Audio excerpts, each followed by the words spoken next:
Welcome to another video about using Canvas in the classroom. Today we're looking at creating bell ringers using question banks in Canvas. And this is part 3 in a series, using a question bank in a quiz. Okay, so here I am at my Canvas dashboard, and I'm going to add this quiz into my Sandbox course. So I'll click on Sandbox. From here I'll need to go into Quizzes. Once I'm in the quiz location, I will add a quiz. I'm going to do this for a new quiz. And I'm going to give it a name. Let's just call this one Bell Ringers. So erase what's in there. Okay, so I've given it a name. Now I'm going to go ahead and add the questions first before I give it the details. So I'm going to click over here on the Questions button. So now that I'm over on my question tab, instead of adding a new question, I'm going to add a new question group. And what I want to do here is decide how many questions. Let's go with 5 questions. And I'm going to link those to a question bank. So I go down here and let's say I want to choose 5 questions out of my unit rate question bank. So I click on unit rates, click on select bank. And the last thing I have to do is create the group. Once I do that, you'll notice it says questions will be pulled from the bank unit rates, and I'm pulling 5 questions. Now, at this point, if I choose to, I can do another group. So let's say I want to add 3 more questions to create an 8-question total bell ringer. And again, I go to linked question banks. Let's just pull subtracting whole number integers, select bank, create groups, and now I have an 8-question quiz. 5 of those questions are going to be about unit rates. 3 of those questions are going to be subtracting whole number integers.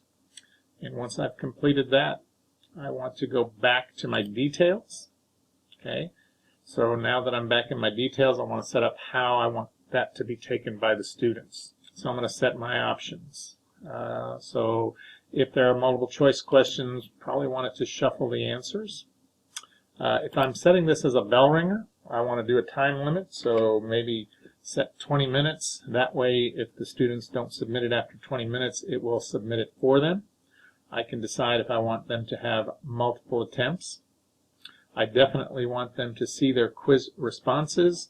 And if I'm going to give them multiple attempts, I may not want them to see the correct answers right now, although that shouldn't be a big deal because if they take it again, it's going to randomize the questions again.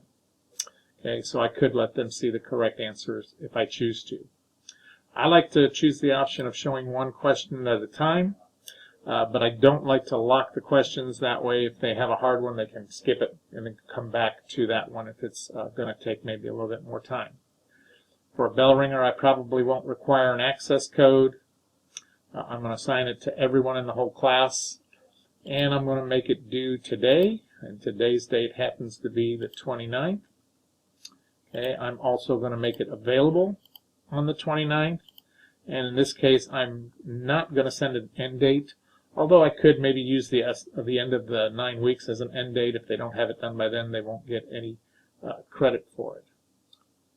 Once I'm content that all my settings are where I want them to be, all I have to do is hit save, or if I were ready for the students to take this and if I were ready to assign it to them, I could hit save and publish.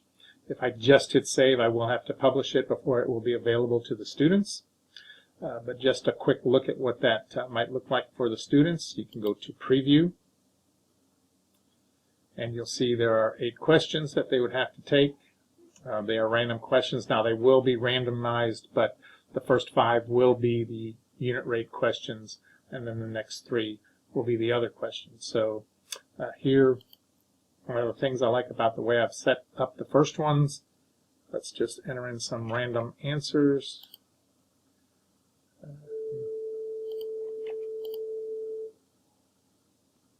So I've gone through and entered random answers in most of them.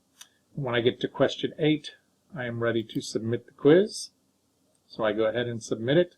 One of the things I like about this here is I've set the first 5 questions up not only to have the correct answer, they can see they got it wrong, but also here it gives them a comment.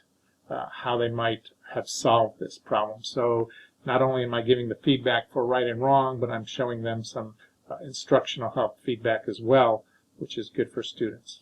Also, if they get one right, entered in a little emoji there that they can see they got it correct, and they can just move on. Now, these ones at the bottom don't have that added to it, but it still could be done inside the question banks if you want to modify those.